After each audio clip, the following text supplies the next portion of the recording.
Muito obrigada, boa tarde a todos e agradecer muito o convite e cumprimentar os meus colegas de mesa que tenho já o prazer de conhecer.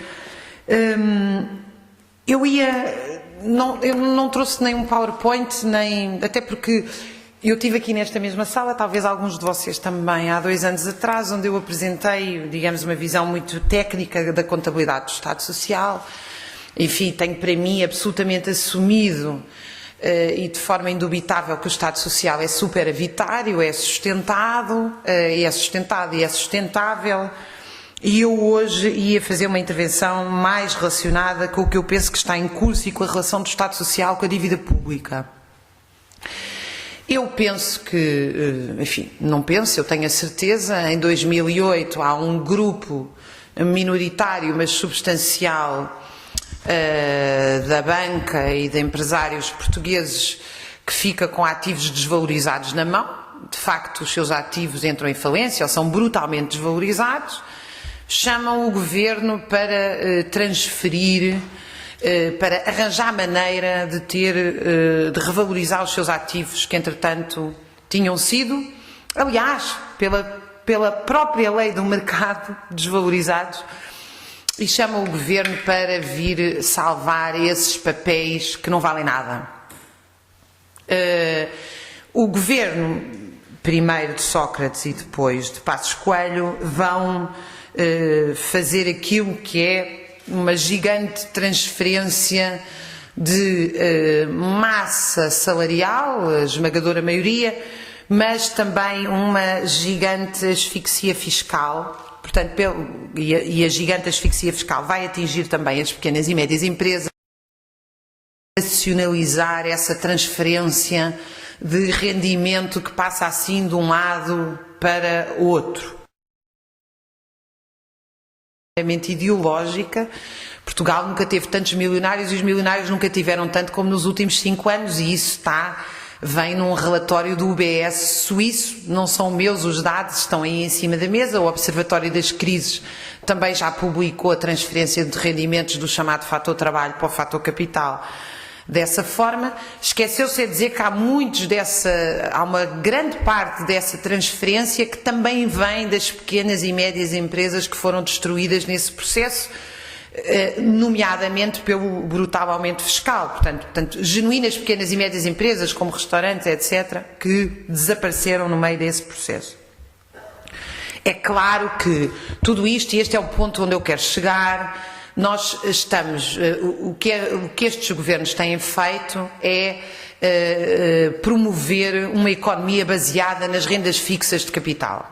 Ou seja, não têm que passar pelos dramas da produção, do mercado, da lei da oferta e da procura, porque têm todos os seus capitais investidos em rendas parasitárias, títulos da dívida pública, parcerias público-privadas, outro tipo de rendas, por exemplo, as rendas associadas às grandes superfícies comerciais, não é? Porque da mesma maneira que se dá cabo dos restaurantes com os 23% de IVA, essas pessoas, há a transferência do consumo dos restaurantes para o consumo dos centros comerciais, com a diferença que agora deixa de ser uma família, que abriu um restaurante na garagem ao lado, onde até se come muito bem, cozinhado pela Dona Maria, e passa a ser um franchising que paga uma renda ao Grupo Amorim ou outro, e onde, obviamente, para garantir que essa renda é paga, come-se muito pior. Portanto, eu dei o exemplo das rendas, podia ir por aí afora. O caso típico da lei das rendas, que atua de facto como um subsídio à manutenção das rendas, mas ninguém faz o óbvio, que é acabar com as isenções de IMIs aos fundos imobiliários ou simplesmente expropriar as casas que estão paradas e não são utilizadas. Pelo contrário, fomenta-se através dos vistos gold a expansão brutal destes negócios que vivem sobretudo de capitais imobilizados. Qual é o grande segredo destes capitais? Bom, primeiro, o grande segredo tem a ver com a rotatividade do capital. Ou seja, enquanto que um país, vamos imaginar um país bem gerido, não é? Um país bem gerido planta carvalhos, daí a 40 anos vai buscar os carvalhos, que é uma madeira nobre, planta nogueiras para as pessoas comerem nozes, planta figueiras. Um país mal gerido planta eucaliptos. Um país muito mal gerido não planta coisa nenhuma e constrói uma gigantesca dívida pública. Nós estamos mais ou menos neste estado. Porquê? Porque significa que o capital que ia ser investido no carvalho para ir buscar daí a 40 anos, ou o mesmo capital que ia ser investido a formar bons alunos para que nós tenhamos bons profissionais e pessoas que sabem produzir bem, e eu gostava de alertar para isto, porque produzir bem é o que qualquer sociedade deve fazer. As sociedades não vivem entre produzir mal e não produzir. Produzir bem é bom, todos nós temos que produzir bem. O que nós temos que refletir é em que é que produzimos e como é que produzimos. Nós precisamos muito de crianças bem formadas e educadas. Mas crianças bem formadas e educadas é incompatível com não capitalizar as universidades para formar bons professores, ter turmas de 30 ou mais alunos. Tudo isso vai fazer com que nós não tenhamos crianças bem formadas daqui a 20 anos. Da mesma maneira que não vamos ter carvalhos. Da mesma maneira que temos o interior desertificado. Porquê? Porque as SCUTs ou as parcerias público-privadas das autoestradas garantem uma renda fixa, a dívida pública garante uma renda fixa e por isso não se pagam a professores, despedem-se e pega-se no dinheiro da dívida dos professores e do Estado Social para remunerar os títulos da dívida pública. E nós estamos sistematicamente a viver assim. Porquê? Porque hoje em dia, para vocês terem uma ideia, a rotatividade, há empresas em Inglaterra que exigem uma rotatividade dos seus capitais investidos de 18 meses. Nós até brincamos na universidade porque os investigadores são pressionados a fazer projetos dentro desse timing, ou seja, 18, 24 meses. Como vocês sabem, não há rigorosamente nada que a gente consiga inventar em 18 meses, testar, ou ver se resultou, ou submeter à crítica. Isso não existe. Na União Europeia os projetos chegam a ser a 5 anos. E, portanto, o que se trata é de... Não há aqui nenhum pensamento estratégico sobre que país é que nós queremos, o que é que nós precisamos de produzir. Há uma ideia que é como é que nós vamos ter a maior remuneração possível destes capitais no menor curto espaço de tempo. E esse é o grande negócio da dívida pública e é o grande negócio das outras rendas fixas. Claro que tudo isto não cai do céu, porque dinheiro não produz dinheiro, como nós sabemos, não é? A dívida pública, ela é remunerada consoante os salários são cortados e as reformas são cortadas e o salário social, o Estado Social é cortado. O Estado Social, ele não é uma dádiva, ele, aliás... eu já começo a ter dúvidas sobre se ele se devia chamar Estado Social, porque ele é salário social, as pessoas pagam em contribuições e impostos aquilo que devem ver devolvido em serviços, e o que acontece é que pagam uma quantidade gigantesca, aliás 75% dos impostos em Portugal são pagos pelo fator trabalho, pagam uma quantidade gigantesca de impostos e cada vez têm menos serviços. E os serviços que têm são pagos sob a forma de taxas, que são impostos e que são impostos regressivos. São chamados de taxas. Porque os impostos, a grande massa de impostos, serve para remunerar estes capitais e não para garantir saúde, educação, espaços públicos, lazer, gestão coletiva, etc, etc. O mesmo se passa com os transportes, vejam. Neste momento o Governo tem como plano fazer uma parceria público-privada no metro. Para o Governo é totalmente... Aliás, eu tenho a certeza que na cabeça deles nem lhes passa pela cabeça que um metro é para transportar pessoas. Isso na nossa cabeça, nós achamos que um metro tem um valor de uso. Nós queremos que as pessoas vão para o trabalho, no menor curto espaço de tempo, o mais confortáveis possíveis, trabalhem bem, voltem para casa. Nós não queremos, porque nós não estamos aqui para destruir o país, que um desgraçado saia de casa às 6 da manhã para chegar ao trabalho às 8h30 exausto, porque não tem bons transportes públicos, até porque ele vai trabalhar pior e nós estamos assim a destruir o país. O Governo não quer, o Governo está a pensar como é que vai remunerar os swaps do metro e como é que vai fazer do metro, como é que vai garantir do metro uma renda o mais rápido possível. E, portanto, o Governo tem um projeto de fazer uma parceria público-privada no metro. Mas se vocês olharem, isto é uma espécie de toque de Midas. Tudo onde tocam, e eu estou aqui a falar das componentes coletivas, porque a minha especialidade é o Estado Social, o Estado tem outras funções que também estão a ser atingidas. Mas uma gravíssima e que veio à baila esta semana tem a ver com os despedimentos e com a mobilidade na função pública. Da mesma maneira que o Governo, quando dá isenções fiscais aos vistos gold, o Governo não está a dizer que alguém vai deixar de pagar impostos, o que o Governo está a dizer é que aquela pessoa vai deixar de pagar impostos e outra vai passar a pagá-los. Portanto, quem compra casas no âmbito dos vistos gold e tem isenções fiscais, significa que está a repassar para outros, normalmente para nós, o pagamento do custo associado à manutenção dessa propriedade, nomeadamente infraestruturas, saneamento básico, etc, etc. Portanto, há uma transferência direta, portanto, os impostos que são isentados de um lado são imediatamente cobrados do outro lado. Eu antes dos impostos estava a falar de outra coisa que me esqueci, vocês ajudam-me, que eu perdi-me. Antes do exemplo dos vistos gold eu peguei noutro exemplo, não? Também não se lembram? Era o? Eu dei o exemplo do metro, dei o exemplo dos impostos, mas eu queria dar-vos outros exemplos, mas eu vou seguir o meu raciocínio e dar-vos outros exemplos. Portanto, o exemplo da educação, ou seja, quando nós vemos que quando o Governo assume, por exemplo, vou-vos dar este exemplo concreto, o Governo assume um maior aumento em ciência neste último Orçamento de Estado. É verdade. Mas nós perguntamos, e para onde é que vai o dinheiro? Isto para eu chegar a esta questão das rendas fixas e das rendas fixas parasitárias, porque nós estamos a falar disto claramente. Ao dizer que se investe em educação, ou ciência ou saúde, não quer dizer nada. Bom, primeiro nós temos um problema sério nos orçamentos de Estado, que são os buracos negros. Cada vez aumentam mais os espaços do orçamento de Estado em que o Governo transfere milhões de euros e não diz para quê, nem como, nem onde. Está a aumentar esse valor. É o caso, claro, dos hospitais de gestão empresarial. Nós sabemos quanto é que é transferido para um hospital público de gestão regular, mas depois e sabemos exatamente onde é que é gasto todo o dinheiro que foi transferido para esse hospital, mas quando é transferido para um hospital de gestão empresarial, nós não sabemos para onde é que é. Mas à parte disso há outro problema, que é o seguinte: quando vocês veem no Orçamento de Estado que foi transferido X para a saúde, não nos é dito quanto desse dinheiro é que vai para subcontratações aos hospitais privados. Não nos é dito se efetivamente o Governo vai passar 27 hospitais do Serviço Público para as Misericórdias.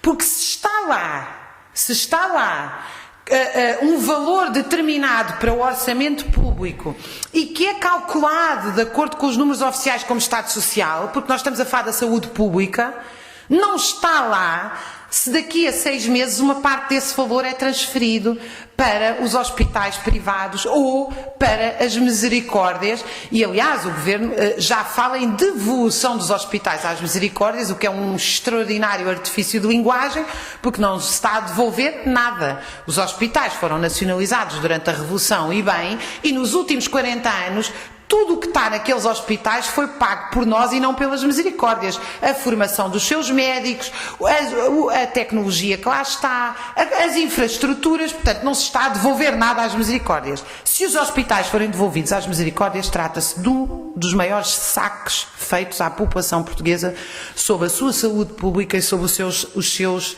salários sociais. Com custos, aliás, gravíssimos, para vocês terem uma ideia.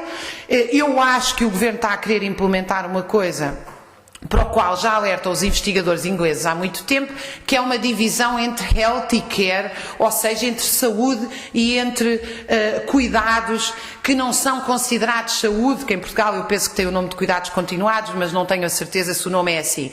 Em Inglaterra há propostas claras de saúde é para a força de trabalho jovem e forte, e o care, os cuidados, são para os que estão reformados ou têm doenças crónicas ou têm doenças que o Governo acha que não compensa voltar ao mercado de trabalho. Ora, a proposta é que a saúde seja pública e os cuidados sejam privados e prestados a nível privado, e portanto o que o Governo está a dizer é que há uma parte da população que não vai ter os mesmos direitos no que diz respeito à saúde. Outra forma como nós temos de ver esta privatização imensa dos serviços, é que a privatização dos serviços, a privatização clássica é privatizar. Mas hoje em dia a privatização é uma coisa muito mais complexa. Ela não passa só por privatizar, como o Governo, por exemplo, quer fazer com a TAP. Passa por outros artifícios. Por exemplo, a questão da segurança social, que foi onde eu me perdi e agora estou a conseguir voltar. São despedidos 700 trabalhadores da segurança social, aliás, por e-mail. O princípio é que os mercados têm sentimentos, mas os trabalhadores da Segurança Social podem ser tratados como coisas. Portanto, foi totalmente invertida a relação. Os mercados ganharam vida. Os mercados, obviamente, são os acionistas falidos. Isso é uma coisa que eles nunca dizem, é sempre uma coisa etérea. Os mercados, as pessoas não.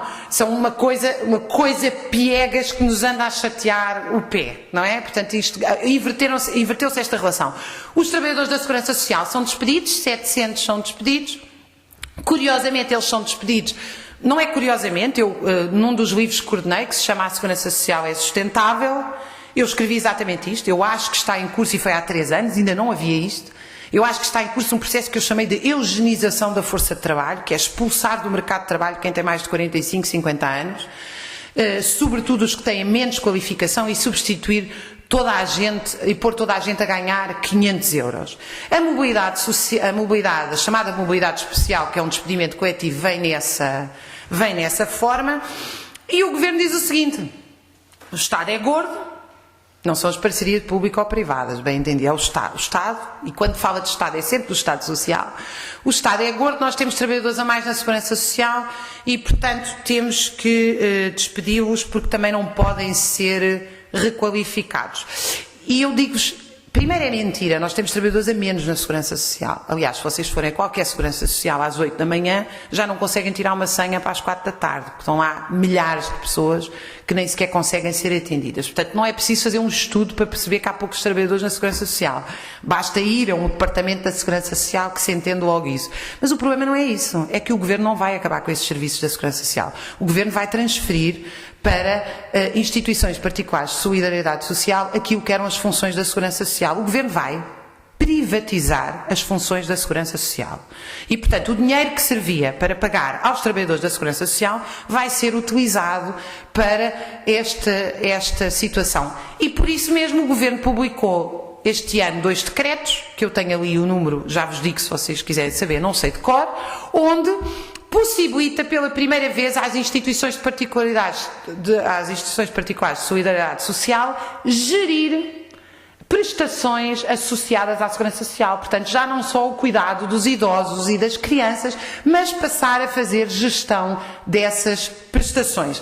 Claro que, como vocês sabem, não vai ser a pequenina instituição de particular de solidariedade social. Obviamente que agora há uma luta imensa para saber quem é que vai ficar com esta fatia do Orçamento de Estado. O Milênio BCP já encomendou um Estado para saber a potencialidade da economia social. Aliás, o Milênio BCP já abriu uma linha de crédito para se criarem instituições particulares de solidariedade social. É uma linha de crédito especial que, se vocês forem ao site do Milênio BCP, portanto, não há nada como, portanto, o próximo negócio é, vocês vão ali ao Milênio BCP, pedem uma linha de crédito e querem abrir uma instituição de solidariedade social, que eu lembro, que eu agora estou a falar de um negócio, mas eu lembro que isto era uma coisa bonita, ou seja, eram grupos de pessoas que queriam realmente ajudar os outros, cuidar dos outros e dar.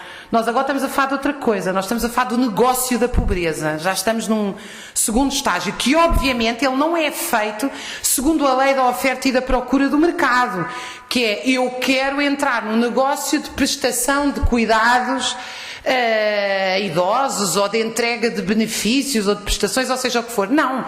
O que estas instituições estão a fazer, algumas delas, a esmagadora maioria certamente vai desaparecer num regime qualquer de monopólio controlado por um banco ou uma grande instituição qualquer, como é óbvio, nada da lei da oferta e da procura aqui a lei da oferta e da procura terminou mais ou menos no final do século XIX, como se tem visto. Isto tudo vai ficar controlado num regime de monopólio ou quase monopólio, e depois o que nós temos que perguntar é, no fim disto tudo, portanto, de utilizar o dinheiro da Segurança Social para privatizar prestações sociais, que devia ser a última coisa no mundo a ser privatizada, há muitas outras antes dessas que nunca deviam ter sido privatizadas, mas esta então é perder totalmente o sentido da realidade daquilo que é uma sociedade que deve ser destinada a prestar cuidados e serviços e a viver da melhor forma possível humana e não a tocar em tudo para transformar e não fazer um toque de Midas milagroso que tudo transforma em mercadoria, incluindo a pobreza. E, portanto, essas instituições passam a ter esta transferência da Segurança Social. Isto é o que eu acho que vai acontecer. Isto não está... Os decretos estão lá a autorizar e a modificar a estrutura de prestação da Segurança Social pela primeira vez. Claro que o Ministro da Segurança Social fez uma conferência, aliás, há não muito tempo, onde ele dizia que a economia social era uma nova... Enfim, eu agora não consigo repetir o termo, mas era uma espécie de uma nova promissora área de... ele não lhe chama negócio, mas chamava-lhe uma promissora área de outra coisa qualquer que eu agora não me lembro. Há outras formas que põem em causa o Estado Social, algumas delas vocês conhecem e que têm a ver com, mais uma vez, a questão da estrutura de acumulação que nós temos, por exemplo, a questão da contabilidade da Segurança Social dentro das empresas. A diferença, o que se passa é o seguinte, nós temos um problema sério em Portugal. Portugal diz que é um país de pequenas e médias empresas. Mas nós já não temos as mesmas pequenas e médias empresas de há 20 anos atrás. E nós temos que olhar para a realidade porque ela mudou muito. O que aconteceu foi o seguinte, as grandes empresas fizeram aquilo que um sociólogo brasileiro chama a empresa enxuta. Ou seja, ficaram na casa-mãe os lucros, e quando eu digo os lucros, eu digo o controle dos serviços, da fixação dos preços, etc. E são subcontratualizadas todos os serviços fora da grande empresa. PT, EDP, banca, seguros, caminhões. O Luís Simões, aliás, trabalha nessa. Eu penso que o Luís Simões até ofereceu a alguns dos seus trabalhadores o próprio caminhão, para eles fazerem uma empresa em nome próprio, em nome individual. Bom, o que é que acontece nesta estrutura de acumulação que nós temos? Obviamente isto acontece. Eu frequentemente digo que os trabalhadores não podem ganhar o salário mínimo, e não podem. As pessoas que ganham o salário mínimo não conseguem sequer sobreviver. E nós não vivemos no século XXI para as pessoas andarem no limite da sobrevivência.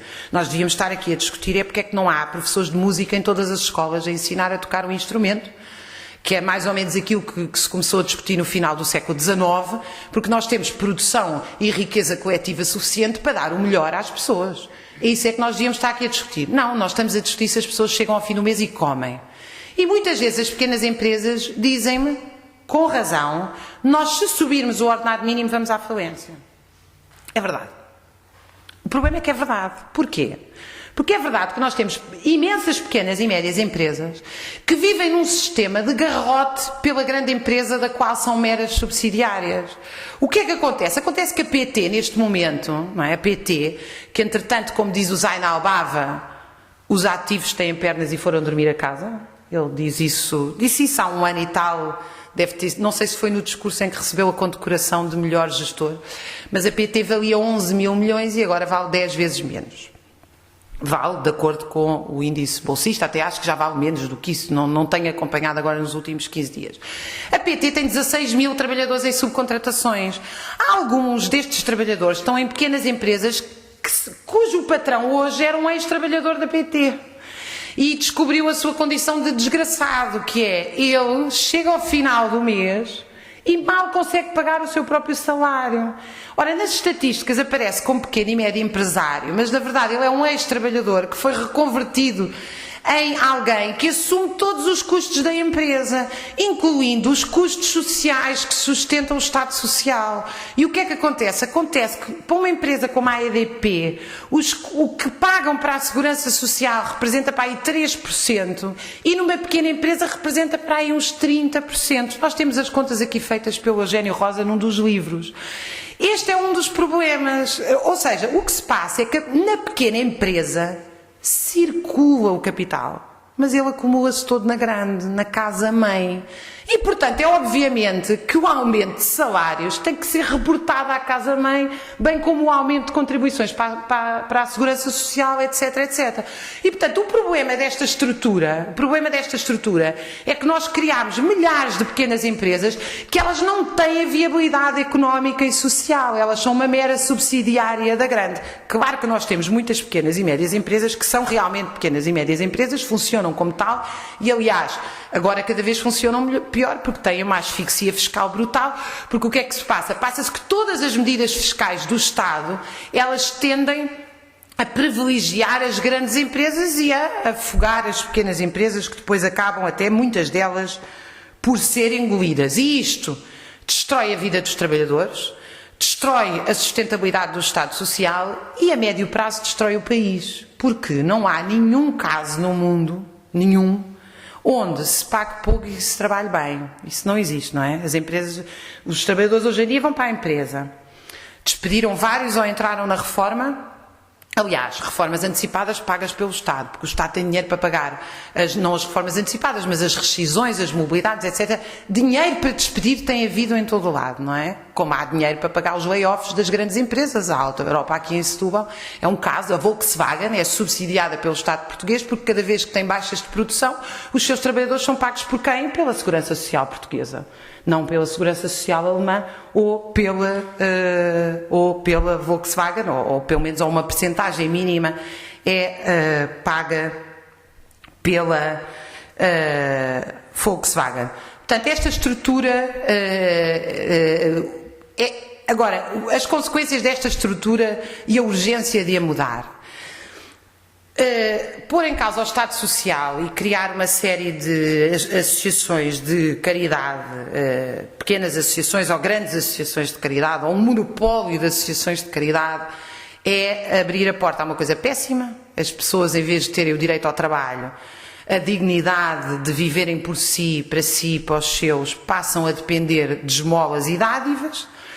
O que era Estado Social de todos e para todos, de ricos, pobres, fosse o que fosse, baseado em impostos progressivos, passa a ser focalizado, ou seja, passa a depender da vontade de quem determina no local quem é que vai ter direito à saúde ou não, ao cuidado continuado ou não, portanto passa a ter uma relação de dependência. Isso obviamente onde há escassez, há compadrio, há abertura à corrupção, há isso tudo, isso é claro como a água, mas há outra coisa que é, nós estamos a destruir o país. Primeiro estamos a destruir a vida das pessoas e destruir a vida das pessoas é destruir o país. O Governo gosta de dizer ao contrário. Salvar estes capitais falidos é salvar o país. Se vocês forem ver, o discurso é sempre este. O país não aguenta, mas qual país é que não aguenta? Não...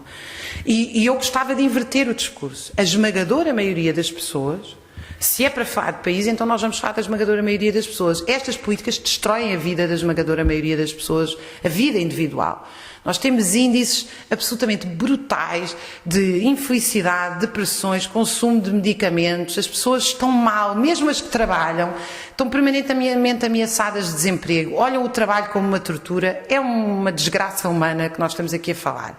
Mas do ponto de vista económico isto também é trágico, porque a médio prazo não sobra nada. É um país que uma boa parte é vendido e a outra parte ela é destruída, porque vejam bem, pensem comigo, o que é que vai acontecer daqui a 20 anos, quando as crianças que saem agora mal formadas, porque as turmas foram aumentadas, porque chegaram a meio de outubro e não tiveram alunos, porque os professores estão exaustos, aliás é a categoria em Portugal que mais toma medicação do ponto de vista da saúde mental.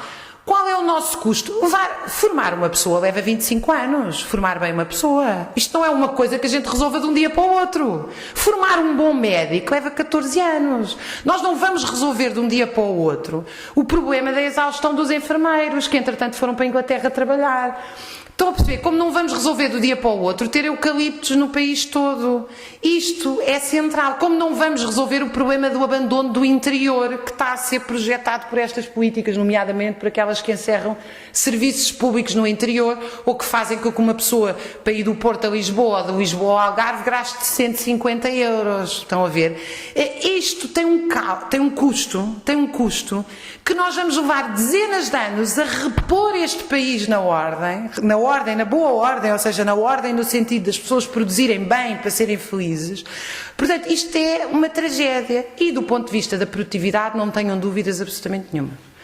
Todos os índices de produtividade em Portugal não são porque as pessoas trabalham bem, porque as pessoas estão animadas, porque as pessoas são inovadoras, não interessa quantos gestores de recursos humanos é que estão lá em cima do ouvido a dizer-lhes tens que chegar aqui animado e fazer yoga antes de vir para o trabalho, que isto é uma felicidade humana, não interessa, isso não existe.